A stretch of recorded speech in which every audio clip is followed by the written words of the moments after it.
en un lugar de La Mancha, de cuyo nombre no quiero acordarme, de La Mancha, de La Mancha no, de la cancha.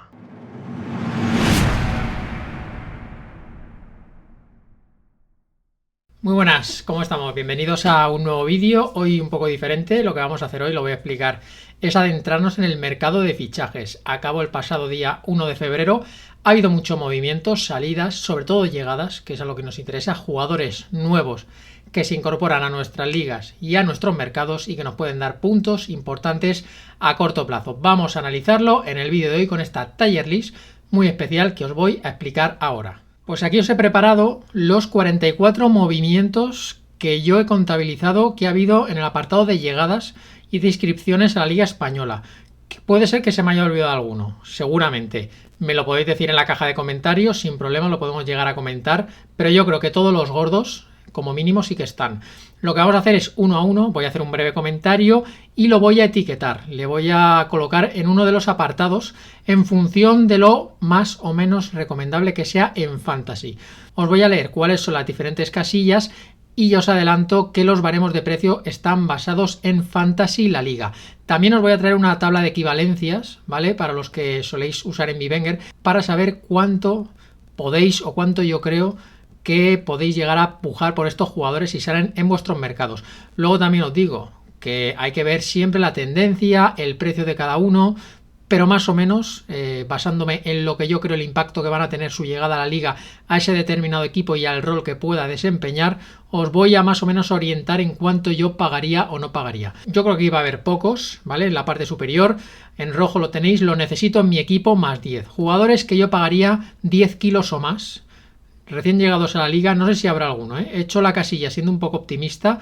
No sé si habrá alguno, porque ha sido un mercado bastante humilde, hay que tener en cuenta, y ahora también en un pequeño comentario, la situación de la liga a nivel económico.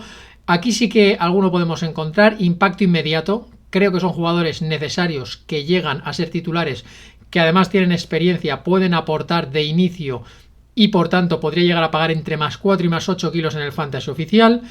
Luego tenemos jugadores recomendables, pero con un riesgo controlado. Quiero decir que si los tengo me gustaría pujarlos. Si lo veo en los mercados sí que iría por él, pero con mesura. Entre 1 y 3 millones, según el presupuesto de cada uno, por ahí oscilaría la puja.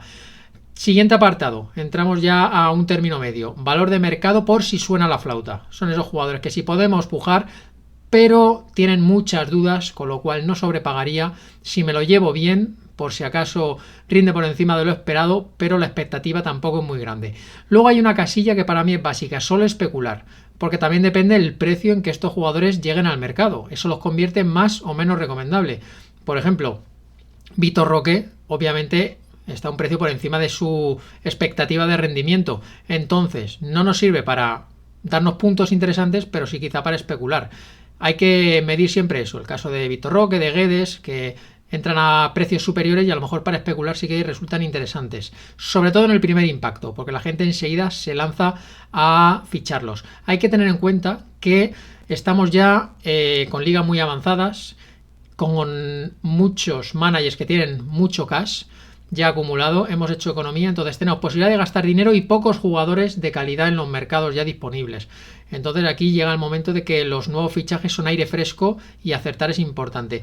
Seguimos repasando categorías. Fichaje a largo plazo y entre paréntesis paso. Aquí lo que quiero reseñar es que pueden ser fichajes interesantes, pero no van a tener ese impacto inmediato que a mí me aseguro puntos. Como manager, a mí me da igual que me digan que este tío es muy bueno, pero como es joven, que dentro de 3 temporadas se la va a sacar. Me da igual, lo necesito ahora. Y luego, categoría de intrascendente. Ahí habrá alguno, creo que han llegado a la liga, pues rebotados de algún sitio, o como para ocupar roles secundarios, y por tanto yo no los tomaría en cuenta si aparecen en nuestros mercados. Y venga, vamos a empezar ya a ir uno por uno. Tenéis además aquí a la derecha la clasificación, porque voy a ir por orden, están ordenados. Voy a empezar de la parte baja hacia la parte alta, porque la mayoría de fichajes los han realizado obviamente, y esto entra dentro de la lógica, los equipos más necesitados, los que necesitan esos puntos para cumplir sus objetivos. Entonces vamos a empezar desde la Almería y vamos a ir subiendo y analizando caso por caso. Como primer análisis global, lo que sí que me gustaría comentaros, aunque no es nada nuevo, es que la Liga Española obviamente sufre un problema de sostenibilidad económica y eso le impide por realizar fichajes de envergadura en este mercado invernal. Es verdad que nos lo pasamos bien, es verdad que ha habido muchos rumores, es verdad que el último día ha estado bastante agitado, que siempre hay movimientos sorprendentes, siempre es un mes a nivel fantasy con mucha actividad, pero a nivel de movimientos de mucha pasta, realmente muy poquito dinero se ha manejado en el apartado de llegadas. Siempre más en el de las ventas, y eso es el problema. Se nos puede ir un Enes Unal, que era un jugador que podía ser interesante, que mucho a lo mejor hicisteis un desembolso en este mes de enero y os habéis encontrado con que de repente toca mal venderlo porque no vais a poder utilizarlo. Por desgracia, yo creo que esa es la realidad, la cruda realidad de la Liga Española, y hay que intentar traer jugadores cedidos, jugadores con ingeniería financiera, jugadores rebotados que vienen de la MLS o de cesiones extrañas, intentar que aquí pues se haga el milagro en un par de meses. Y en fútbol los milagros no existen, porque hace falta una capacidad de adaptación, hace falta que un jugador entienda el idioma, que entienda la forma de jugar de ese equipo, del técnico, se tienen que dar muchos condicionantes para que haya un rendimiento inmediato. Y venga, vamos a empezar con el Almería, un equipo que ahí lo veis, colista, destacado, todavía sin victorias en su haber. Ha tenido también varias bajas destacables, sobre todo la de Akieme, y ha llegado en su lugar Bruno Langa. Bruno Langa ha llegado en últimos días de mercado, la sensación que es pura improvisación, se fue a Akieme y pues lo que tenían disponible, un jugador que ha estado en Copa África, internacional por Mozambique, llega cedido y aquí parece que va a ocupar una ficha y un rol a combatir una posición con Centelles. Obviamente el lateral izquierdo de la Almería ha perdido calidad, porque Akieme sí que era un jugador con nivel primera división. No creo que sea un jugador recomendable, me parece más intrascendente que otra cosa, y si lo unimos a que el rendimiento, la fiabilidad defensiva de la Almería no es para recomendar ningún jugador que juegue en zona defensiva, para mí Bruno Langa es intrascendente. Vamos a pasar al Choco Lozano. Es verdad que es un jugador que viene de más a menos, sí que ha tenido sus momentos importantes y elevados a nivel fantasy, pero en las últimas temporadas el bajón ha sido pronunciado, ha desaparecido prácticamente de las alineaciones, ya le pasó en el Cádiz, en el Getafe tampoco ha tenido oportunidades, y si Bordalás no ha podido sacar nada de él es por algo. Obviamente este jugador no tiene ese compromiso o ese punto de chispa, y en el Almería podría tener un rol porque tenemos a Luis Suárez lesionado, hay hueco en la delantera. Al final Leo Batistao no creo que sea mucho mejor que Choco Lozano, creo que puede ahí haber una disputa, pero también digo, Almería tiene, donde más tiene Almería es en ataque, atacantes, por lo que no creo que Lozano vaya a ser titular, creo que se va a disputar un puesto, puede entrar en la rotación y va a depender de su rendimiento, de su estado de forma y demasiadas incógnitas que no le hemos visto. Yo creo que con él, teniendo en cuenta que la Almería va a ser un equipo que en las últimas jornadas se deje llevar y quizá pues puede dar algún susto más de uno y puede dar minutos a esos jugadores con vistas a hacer un casting, a ver a quién se acaba quedando de cara a su próxima temporada en segunda división, puede entrar dentro de a valor de mercado por si suena la flauta. Lo podemos fichar, oye, sin hacer ningún despilfarro, me lo quedo, lo veo jugar y a ver si le puedo quitar el puesto a Leo Batistao y tenemos un delantero titular que nos puede servir como parche en alguna jornada. Tenemos a Radovanovic. Tampoco titular en Mestalla. Se le esperaba en algunas crónicas previas que podía ir apareciendo en las alineaciones de Gaizka Garitano, pero parece que no. Sigue Chumi por delante. Y no es buena noticia que un central con el nivel de Chumi sea el que te quite minutos en primera división. Es cierto que Almería necesitaba reforzarse en defensa, era de los equipos más anticompetitivos y de los que más goles se encajaba, y además goles con errores groseros, normalmente propiciados por el propio Almería, y en teoría había ganas de ver a este jugador. Llegaba además con buena planta, no le hemos visto, y eso a mí me hace de momento ni siquiera plantearme su fichaje. Es un poco como Bruno Langa. Jugadores en zona defensiva de Almería, pereza más que otra cosa, es que no me valen ni como parches, y sobre todo porque no tienen todavía el puesto asegurado, no han tenido ese rendimiento. Hay algunos jugadores que vamos a analizar que acaban de llegar, pero otros ya llevan unas semanas, porque llegaron a principios o mediados de enero, y el caso de Radovanovic, para mí, ni fu ni fa, entonces pura intrascendencia. Vamos con Lucas Romero, quizá más ganas, ¿no? Es un jugador de zona de ataque, es un jugador que ya le conocemos, muy joven, y del que siempre se han esperado grandes cosas. Ocurrió cuando vino al Mallorca, todavía más joven. En el Calcio también hay equipos que siguen confiando en su futuro, tiene un futuro por delante, solo 19 años, pero tiene que empezar a demostrar también en la élite y no es fácil. Un jugador tan joven venir a un equipo en la situación que está en Almería no es fácil para nadie aterrizar en un equipo que lleva 23 jornadas sin ganar y que está prácticamente desahuciado. Ahí cada uno va a hacer la guerra por su cuenta y seguramente Lucas Romero también. Pero en su zona de influencia pues van a estar los Ramazzani, los Embarba, los Arribas. Va a tener competencia y esa competencia a mí me da bastante pereza. Tampoco diría que es como fichaje a largo plazo, porque no sé hasta qué punto el Almería va a poder atar su futuro, porque imagino que habrá otros clubes que lo sigan de cerca y en caso de que despunte lo traerán de vuelta. Entonces yo creo que Lucas Romero de momento es fichar y esperar, por si suena la flauta, del club de Choco Lozano. Vamos con Matías Arezo. Aquí sí que tenía algo más de expectativa. Sí que lo hemos visto ya jugar. Ha tenido algunas jornadas en las que ha podido mostrar que puede ser un jugador útil, un jugador con cierto impacto. También tiene la ventaja de que ya estuvo en una época anterior, tanto en la Liga Española como en el propio Granada. Y eso quizá hace que ahora, algo más maduro, tras un buen desempeño en Peñarol, pueda aportar y sumar en el objetivo de la permanencia del Granada.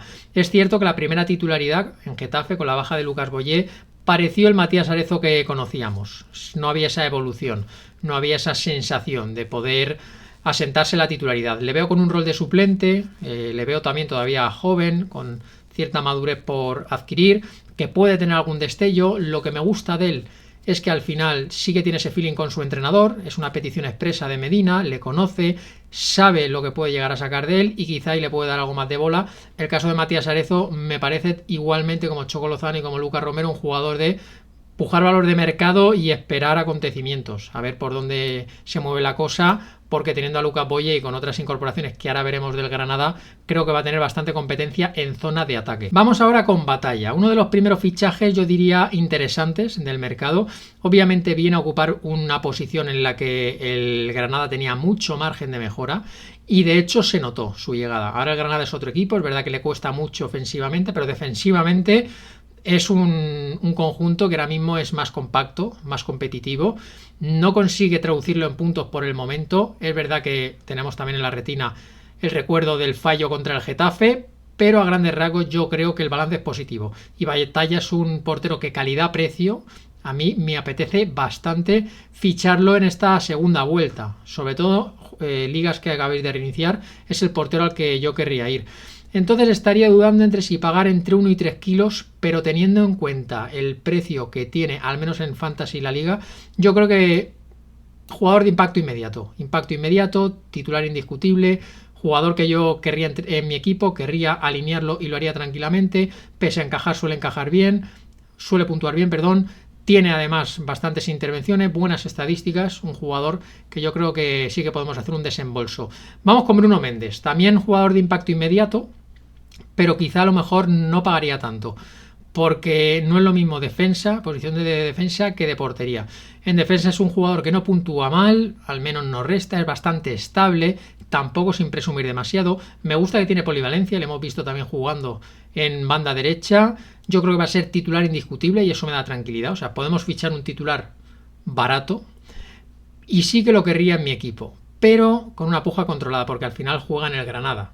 Y el Granada es un equipo que nos ha dado más disgustos que alegrías, entonces tenemos que ser mesurados. Lo pondría en recomendable, pero riesgo controlado. Más 1 kilo, más 3, dependiendo de las urgencias de cada uno, y no iría más. Vamos con Teo Corbianu, jugador que llegó en el último día de mercado, uno de los equipos que más se ha movido, el Granada. Esa marcha de Brian Zaragoza hizo que hubiera que acelerar en varias operaciones y al final lo que se ha traído son jugadores que se integren bien en lo que quiere Medina. Medina es un entrenador que sobre todo quiere extremos y si encima se le había ido el extremo más puro que tenía y más desequilibrante, pues necesitaba compensar y iremos viendo cómo han ido llegando jugadores de ese perfil, de banda, desequilibrantes, y vamos a ver si consigue hacer un 11 a su estilo. Corbeanu, tengo que ver al final si consigue hacerse con un rol de titular. En teoría sí que tiene esa experiencia, es verdad que le falta pues adaptación a la liga, es un jugador que ha tenido ahí su paso por el Wolverhampton, por el Grasshopper, tiene buena planta, pero eso no le hace perder velocidad. Es un jugador veloz, es un jugador también con cierta habilidad, al menos eso es lo que se habla en los informes. Entonces vamos a ver el desempeño que tiene en la liga. Creo que puede tener opciones y teniendo en cuenta las necesidades en banda del Granada, quizás sí que es un jugador para echar una fichita moderada, como Bruno Méndez. Recomendable, pero con un cierto moderamiento, porque tampoco sabemos si un jugador que aterriza de recién en la liga y en un equipo con tanta urgencia va a tener ese impacto inmediato. Es que además le va a costar entrar. Vamos con Jongla. En el caso de Jongla sí que tiene la ventaja de conocer la liga. Su etapa el año pasado en el Valladolid creo que le puede ayudar. No ha empezado con el mejor pie, porque el primer día, sin apenas pisar el césped, una sanción de 2 partidos, no es el mejor bautismo. Pero sabemos que Jongla puede aportar. No es la mejor temporada ni mucho menos de Gumbau. En la posición donde juega Jongla hay carencias claras en el Granada. No es un jugador que estadísticamente sobresalga, con lo cual no podemos volvernos locos. Yo sí que creo que se va a hacer con la titularidad. En ese aspecto sí que estaría tranquilo. Lo que pasa que es un jugador que me va a costar alinear. Siempre voy a tender a buscar mejores opciones que se puedan acercar más al área, darme alguna asistencia, opciones de meter algún gol, de sumar en apartados ofensivos, en definitiva. Y al final Jongla también en el Valladolid nos dio alguna expulsión y ya lo hemos visto cómo ha sido su llegada a la liga. Entonces con cierto miedo. Creo que a valor de mercado por si sonara la flauta, porque sería un jugador de relleno, no pasaría de allí. Vamos con el polaco, Jodiak. No sé si lo pronunciaré bien, espero pronto ir acostumbrándome a estas nuevas pronunciaciones. Pues jugadores extraños, no hay muchos polacos que hayan triunfado en la Liga Española.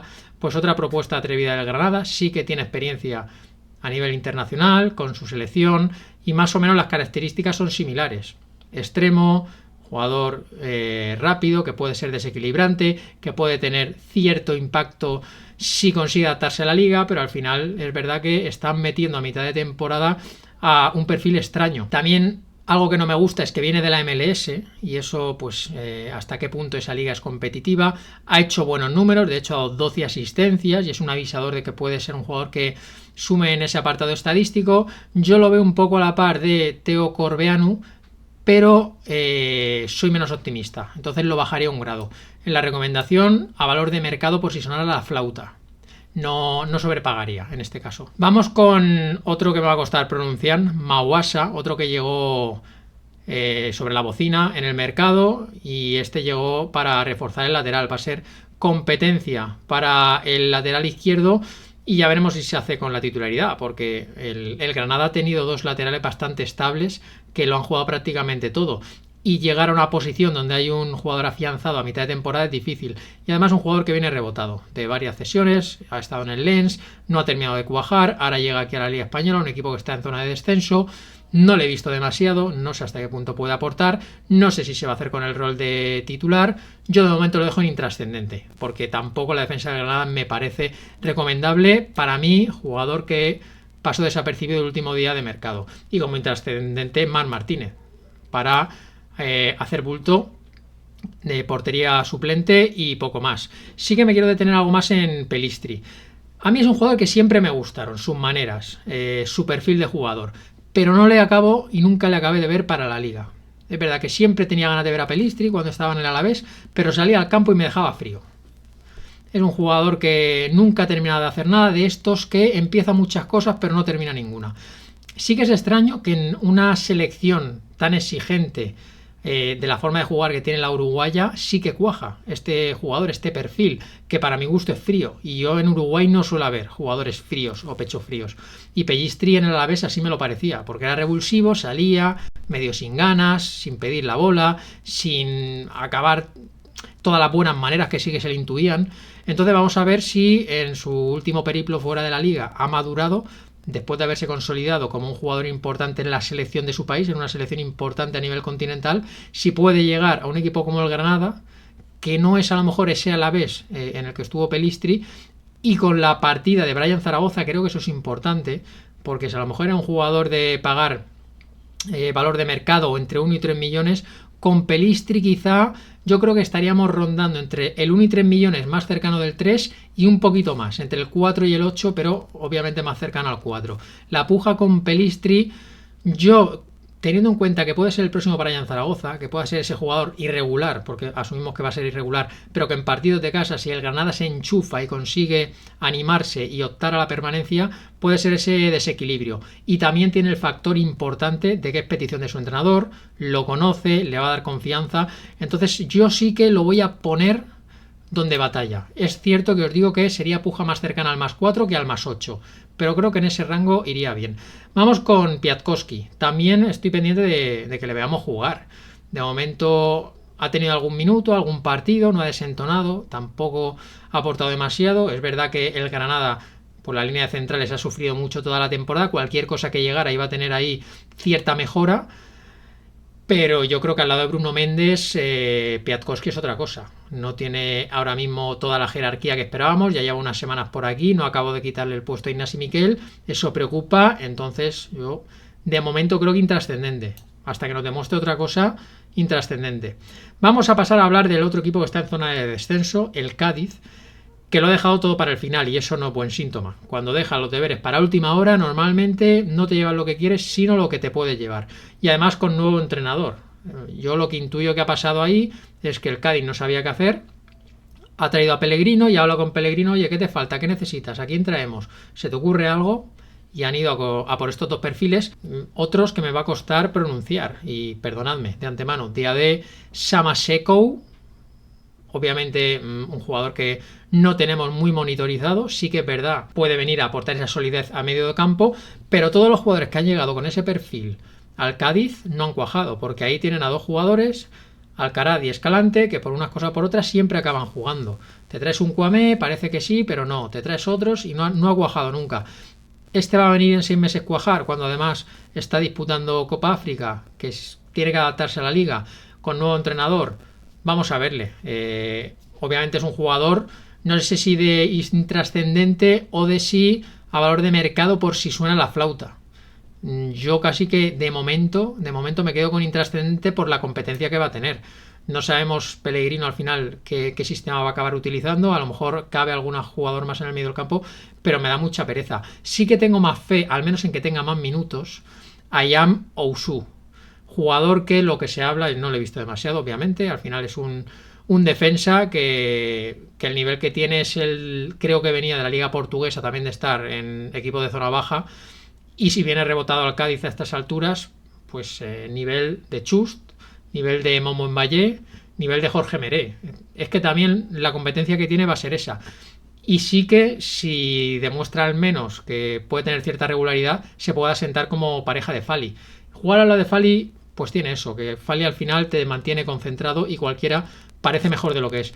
Entonces, pues podemos a ver qué pasa. En este caso, a diferencia de su colega, sí que como hay más necesidad en el Cádiz en zona de centrales, el Cádiz es un equipo que si en últimas jornadas se ve con posibilidades de salvarse, pasa a ser recomendable. Ya sabemos cómo funciona el fantasy. En últimas jornadas a lo mejor no es interesante el Madrid, es más interesante tener jugadores del Cádiz. Eso lo hemos vivido. Y si sois principiantes os voy avisando. En las últimas 4 o 5 jornadas, si el Madrid ya tiene el alirón, vamos a ir a por jugadores de equipos que se jueguen la vida de verdad. Y a lo mejor un Ayam Usu nos puede salvar la vida. Entonces, a valor de mercado, por si suena la flauta, me parece que es la definición perfecta para este caso. Y vamos a hablar de Juanmi. A Juan Miguel, o Rey Juan Miguel, sobran las presentaciones. Ya lo conocemos en el Betis. Lo positivo, tiene más gol que Guardiola, Sobrino, Cris Ramos, Maxi Gómez, que todos esos juntos. Juanmi tiene más gol. Además tiene polivalencia, puede desempeñarse en diferentes zonas de ataque, conoce la liga, va a tener ese compromiso. Son ventajas, es un buen fichaje. Las dudas, pues viene de jugar una liga poco competitiva, no sabemos su estado de forma, ya cuando se fue de aquí estaba bastante tieso, pero claro, no es nivel Betis, es nivel Cádiz. Viendo lo que tiene el Cádiz en ataque, me parece que sí que es un jugador recomendable. Y que a poquito que haga, si mete un golito, da una asistencia, va a volar, va a volar. Entonces, aquí ya dudo hasta qué punto os puedo recomendar comprarlos. Sí, entre 1 y 3 kilos, pero yo iría más a los 4. Entre los 4 y los 6, no subiría hasta los 8, pero oye, Juan, a mí me gustaría tenerlo, Chollito para esta segunda vuelta, porque yo creo que va a tener presencia en la zona ofensiva del Cádiz. Vamos a hacer un equipo más y vamos a dividir el vídeo en dos, yo creo que es lo más prudente, porque si no nos vamos a ir muy largo, yo voy a desesperar. Vamos a hacer también el Celta, primer equipo que está salvándose de la quema, porque ya digo, la mayoría de equipos que se han reforzado son equipos de zona de descenso, ahora ya son 1 o 2 incorporaciones por equipo. Vamos con Jailson, a Jailson lo hemos visto, me gustó de inicio y después ha ido demostrando que le cuesta. Este jugador tiene un claro asterisco y es que tiene una lesión reciente. Entonces, en un equipo que necesita rendimiento ya, le metes un jugador sin ritmo, un jugador que todavía estará lejos de su prime, le va a costar. Es verdad que el Celta necesita jugadores diferentes de centro del campo, pero es la zona donde Benítez no da estabilidad a nadie. Es difícil ahí que alguien cuaje, porque un día juega uno, sin motivo aparente lo quita y pone a otro, y así, los va mareando a todos, va cambiando el sistema y así es muy difícil. Yo creo que Jailson tiene cierto potencial, pero lo visto hasta ahora, es verdad que si os hubiera hecho este análisis hace un par de semanas sería más optimista, pero ahora no pasaría de jugador posición a la flauta, que se puede llegar a consolidar de titular si coge algo de ritmo, pero que ahora mismo soy más pesimista que optimista en cuanto a desembolsar dinero por él, porque no creo que sea rol de titular. Y por jugadores que no son titulares, yo no quiero invertir demasiado. Javier Manquillo. Este tiene pues la ventaja de los Arezzo, de los Pelistri, le conoce el entrenador. Viene a reforzar banda derecha. Y allí, pues Kevin yo creo que no mejora. Y Mingueza tiene otras cualidades, puede ser polivalente. Es decir, veo en mismas alineaciones a Mingueza y a Manquillo. Creo que Manquillo va a poder tener minutos. El problema de Manquillo es que estaba en un equipo que era mejor de sus capacidades. Eso ha hecho que ha perdido años. Imagino que habrá ganado dinero, eso sí, pero ha perdido años de fútbol. Ahora va a volver al Celta, más o menos Manquillo en nivel Celta. Y sí que puede llegar a aportar. Un jugador tampoco sin ser demasiado recomendable, pero claro, de momento no lo puedo poner en +1, +3, porque de momento es solo valor de mercado. Pero quizá con el paso del tiempo sí. Entonces, para ser optimistas, ¿vale? Como este vídeo es un avisador, pues os voy a poner a Manquillo en +1, +3. Como diciendo que yo tengo cierto optimismo de que pueda acabar consolidándose como titular y siendo un jugador que al menos nos dé alegrías con una inversión bastante mínima. Y Tadeo Allende. Vamos a ver, Tadeo Allende, el problema aquí es Rafa Benítez. Porque está bien porque sumas un delantero, sumas jugadores a la causa en zona atacante que no tienes, sumas variabilidad, sumas alternativas, porque al final tienes delanteros como Larsen y Dubicas que son similares, tienes a Aspas, que es un delantero total, pero en el ocaso de su carrera. Falta ahí pues jugadores extremos, desequilibrantes, de Bamba, de banda, porque además Bamba está en Copa África y había decepcionado, hay que decirlo, su nivel. Entonces Tadeo Allende viene a intentar sumar en esa faceta de jugador desequilibrante, de banda, pero también deja incógnitas, porque para que brille este jugador, para hacerle sitio, Benítez va a tener que cambiar sistemas. ¿Y hasta qué punto Benítez va a ser eso? Benítez es un entrenador que es bastante hermético en cuanto a sus ideas y lo estamos viendo con jugadores como Dubicas, que le está costando mucho, a pesar de ganarse los minutos a pulso, tener continuidad, y me parece que Tadeo Allende le va a costar también, salvo que le entre muy por los ojos, pero yo creo que sí que es verdad que hemos visto en jugadores de banda a Miguel, Carles Pérez es totalmente un desconocido y de hecho ha sonado hasta para salir en este mercado invernal. Por ahí va a tener opciones de participar y que veamos sus cualidades. Entonces, como es un jugador de zona de ataque, de un Celta que también puede en el último tramo ser interesante a nivel de que se esté jugando cositas, pues vamos a ir en un +1, +3 a ver qué pasa. Soy menos optimista con Allende que con Javier Manquillo, pero bueno, vamos a dejarlo ahí. Y vamos a poner el vídeo en stand-by, ¿vale? Quedan pues la mayoría de equipos, desde el Sevilla para arriba, para analizar llegadas. Aquí los tenéis, los nombres más interesantes, porque muchos de ellos sí que ya habrá que hacer desembolsos, pero lo vamos a ver en un siguiente vídeo, porque tampoco quiero aquí estar 1 hora rayando sobre fichajes, muchos de ellos de medio pelo. Entonces, si os interesa el tema, ¿vale? Yo entiendo que a muchos a lo mejor queréis puramente contenido de preparación de la semana fantasy, pero si os interesa, os emplazo a terminar de ver esta tier list en el siguiente vídeo.